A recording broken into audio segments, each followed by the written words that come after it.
Following the resignation of Manipur Chief Minister N Biren Singh, a lot of political drama has happened in Manipur. This is a state which has seen violence for more than 21 months now, ever since the clashes broke out.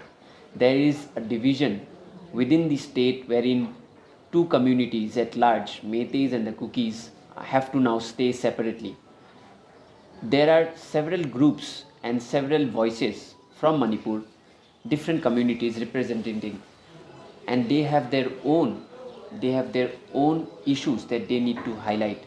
Currently, we are joined by one of the apex societies, civil society organizations of Manipur, COCOMI, spokesperson of COCOMI, Mr. Athoba himself, and we are going to talk with him how the resignation of Manipur Chief Minister is going to affect the state. Secondly, certain statements made by the COCOMI themselves regarding sovereignty and integrity of Manipur, and also the issue of drugs that they have highlighted ever since the clashes broke out. Firstly, Mr. Athoba, since it is all over the news, we have to address the major issue right now, which we are seeing everywhere, the resignation of the chief minister. Do you think this will impact the ongoing process of rebuilding peacekeeping that is happening in the state? And if you see that even after the resignation, the cookies were asked and they have officially stated that there is no reconciliation even after the removal of Chief Minister N Biren Singh, because you must have remembered they have been demanding his resignation for more than 2 years now, and now since he has resigned, why are they again stepping back? So we have to understand the entire thing from your end, how the COCOMI sees this, how the Meitei people sees this. What is your take on this, sir? First of all, Nivir, Manipur already had elected representatives, complete elected representatives, and our assembly is still alive. And at this very critical juncture, within the ruling party, which is the BJP, they, despite having an absolute majority in the House, the representative of the state from BJP, they couldn't come up with an absolute leadership. Yeah. Even after when the former chief minister has submitted his resignation. And this is absolutely, unfortunate for the people of the state, because people of the state has now feeling that we by mistake have we elected a, hopeless representative from the state. Yes. Because their concerns should be resolving the crisis. More than 48 hours, still Yeah, not a single yeah. person. Their concerns should be, giving efforts, all possible efforts to, make the displaced people return back to their homes safely. Right, right, Their concerns should be restore normalcy in the state. right. Their concerns should be revive the already, deeply affected economic situation of the state. Right. So, bypassing all this or ignoring all these important issues, which is supposed to be the fundamental duties and responsibilities of those elected representatives, they are now in a very, imbroglio situations where running after, the power. So we really don't know who are the leaders, who is going to be the leaders. Do you think it is going to affect, because it's been more than 48 hours since Yeah. the CM has resigned, Yeah. and we are yet to see a single person who has shown confidence enough Yeah. of the MLAs Yeah. and enough backing. So do you think this kind of political stability can affect Manipur even further? Definitely, because without having a responsible government, things has already been, going on for past 21 months, it. Right. And situation seems to be little normalized in a way that there isn't sudden gunshots, there isn't any, reports of violence and death Right. over the past couple of weeks. So we were also trying to find out certain avenues where, humanitarian aspects could be, discussed, humanitarian corridors could be discussed, then engaging with innocent civilians who are suffering for so long could be, discussed and taken up the matter to deliver justice to those people. That is what we are trying to do. But at this very moment, the sudden resignation of the chief minister is also taken by surprise by the people, because we didn't see any particular reason for his resignation, and he even don't give a proper explanation to the people that why is he actually resigning. Is it a directives or direct order from the center? And if that's right, then why is the center taking that decision now? And what alternatives does the center have? It's also the question. So this is we are in democracy. People have the right to know what our elected representatives are doing, thinking, and planning. So in light of this, we are like to ask you that you must have seen the comments made by the Kuki civil society groups. Yeah. They have clearly stated that even after the removal of CM Biren, Yeah. they are not willing to accept any sort of reconciliation. Secondly, their demand for the separate administration of the Kukis who administered areas will continue. Yeah. Then how do you see these comments? Didn't they were the ones who asked the removal of Biren? Now why are they stating these comments? If you come across the statement issued by one of the front runner of this separatist movement from the Kuki Joe people, who is an MLA himself of BJP as well, Mr. Paulenlan Haukip, what did he say? Even if BJP appoints a Kuki CM, nothing will change. Yes. They say nothing will change, and separation of Kuki people from Manipur is in national interest. So we have been telling this.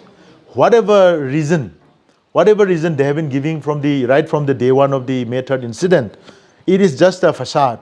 They are just trying to create a circumstances where their prolonged demand could be, justified. Right. So that's what they have been doing. Right from day one, first they say there was a burning down of Centenary Gate. If you please go and visit the Centenary Gate, it's still standing tall and nothing has been affected. No damage has been done at all. And we really don't know who did that, small tire burning. But some of the Jomi people have in their group shared that it's been done by Kuki themselves. They took the tire from some of the workshops, motor workshop, repairing workshops, and they burned it by themselves. They created the situation. They invite all the rally marching people and start attacking the Kuki villages. Right. Then after that, violence turned out very wild. Then there is a cycle of revenge. Right. Once that cycle of revenge happens, they shift the narratives from that reason to another reason. That is, Meitei have started completely annihilated and completely ethnically cleansed all the Kuki people from Imphal Valley. So we cannot live with them anymore. So separate administration is the only solution. That's what they say. Later on, after that, they again say that they want to be part of Greater Mizoram.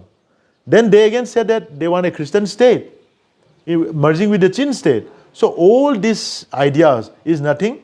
It's premeditated, and separate administration is nothing but to secure the narcotic empire which they have established over the past 16, 17 years, taking due advantage of the proxy or illegitimate or illogical suspension of operation agreement with the government of India. In one of your statements, I have seen that there is a demand for a common Northeast narcotics cell. Yes. When you are talking about narcotics right Yes. now, Yeah. do you think a common narcotics cell for the entire Northeast will be effective? Firstly, secondly, do you think the current issue happening in Manipur is somehow connected to the other states as well? Because we have seen in Assam people being caught and arrested. They were bringing drugs from the Manipur state. Then we have also seen in different parts of the Northeast also these kind of incidents are happening. Do you think it is connected? Firstly, and secondly, why are you demanding for a common cell for the narcotics in Northeast? See, Nivir, the Northeast part of India, it's a very, volatile region. We share immediate border with one of the most politically unstable country in the world, Myanmar. And Myanmar is also the epicenter of the world drug production, the Golden Triangle. So everything, and we have an open border, Nibir. Yeah. Open international Free border. movement region. Open border. Right. You have nothing at all. The deployment of Assam Rifle in this line is just for the namesake.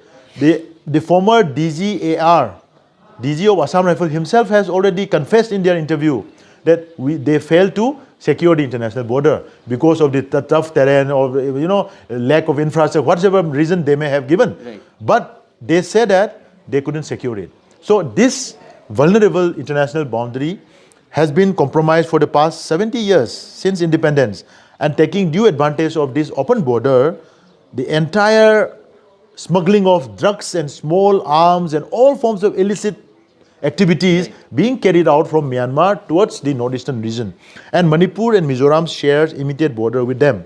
And earlier Manipur used to be the most favorable transit, but because of these 2 years of conflict, there isn't any much movement, so entire route has now shifted to Mizoram. And the people of Mizoram and the state of Mizoram has been,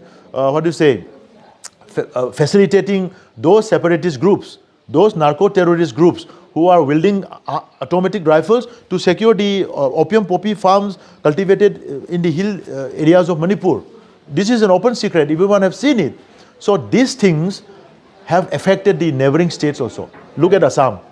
Over the last 5 years, the total value of drugs being seized in Assam, brought in from Mizoram and Manipur, it's worth around 800 crore. 800 crore rupees, 8 billion rupees. This is huge. Mizoram alone has 1,600. Manipur has more than 5,000-6,000 crore rupees. So these values of drugs these are the values of seized drugs. Right. What about those being smuggled? Unreported drugs are there. What could be the value of those? Right. So we need, even if as per the India government's policy, don't we have a dedicated ministry of donor? Don't we have a dedicated council, Northeast Council for the development of Northeast? Likewise, we cannot generalize the, NCB, NDPS Act, which is being made for the entire country. It cannot be generalized in northeastern part of India, because this is much more vulnerable and this is the worst affected, and this is the epicenter of narco-terrorism. So we need a coordinated, concerted effort of all the states of Northeast, so that we can come into a coordinated cell, narcotic cell, where the states can share resources, intel, and they can also have an enforcement department to handle this situation very seriously. So we have already submitted a representation to all the chief minister of the 8 states. We have also submitted to even the chief minister of Manipur, chief minister of Assam, all the states, even to the Mizoram chief minister as well. So we want them to take this matter seriously, because drug is going to destroy generations, Nivir. It is not just about our time or his time. It is about our future generation. Our youths are being affected. The drugs, which are very expensive in the Western countries, are so cheap here. So cheap. Heroin, WY. Basically, Northeast has been used as a transit route. It's a transit road, and many of the youths are falling to this this activity. Right. So this is very dangerous. I would also ask you one thing, Yeah. that Manipur has seen a lot of political instability earlier. We have seen here president's rules a lot of times, governor's rule. Yeah. We are now heading for mostly suspension of animation, from what we understand regarding the recent political instability is concerned. So do you think another suspension of animation, another governor's rule, how do you think is going to affect the current Manipur state right now? Because it is in a process of peace building, peacekeeping, and it is also going towards normalcy, trying to get towards normalcy. So do you think that this governor's rule, if it is imposed, we are just speaking hypothetically, is going to affect Manipur further, or it is going to improve the situation? See, Nibir, Manipur never had a good time during president's rule. We always has a very bitter past. When the assembly was torched down, it was during president's rule. Yes, right. Earlier there were also other president's rule. There were always turmoil. Right. So as I mentioned you earlier, that we already have given a mandate, and we have popular elected representatives, right. And they have the numbers. It's between the party. Right. So they should be able to come out with a leadership, and the government should work it. Because over the past couple of weeks, things we have already started working, giving efforts towards restoring normalcy. Right. So all those process is now being halted. Right. Everything has been halted. We don't know whom to talk. We don't know whom to discuss with, how to move the this process further. So right now everything is in stalemate position. If the governor is not proactively trying to engage with all the legislators and come up with some amicable solutions, we need a government. The people of Manipur, currently need a government who can handle this situation, and we want that. And if they fail to do so, people will lose faith completely from our representatives and this kind of situations. Right. I also spoke to some ladies at the Ima market. They were also apprehensive about the president rule, saying Yeah. that we do not want a repeat of history. Yeah. So we'll have to figure out once we get to know whether there is a president's rule or a governor's rule or new chief minister. Until then, Manipur seems to remain under political tensions. So far, in the last few months, there has been an improvement of situation wherein there has been no such major conflicts. But due to the resignation of chief minister and a lot of internal political turmoils, things have changed in Manipur. We just spoke with the spokesperson of COCOMI, Apex Civil Society Organization of Manipur, and we also got to understand how the divide still remains and what can be done to end that divide. With video journalist Nishan, this is Nibir reporting for Newsx. For more such videos, subscribe to the Newsx YouTube channel, hit the bell icon.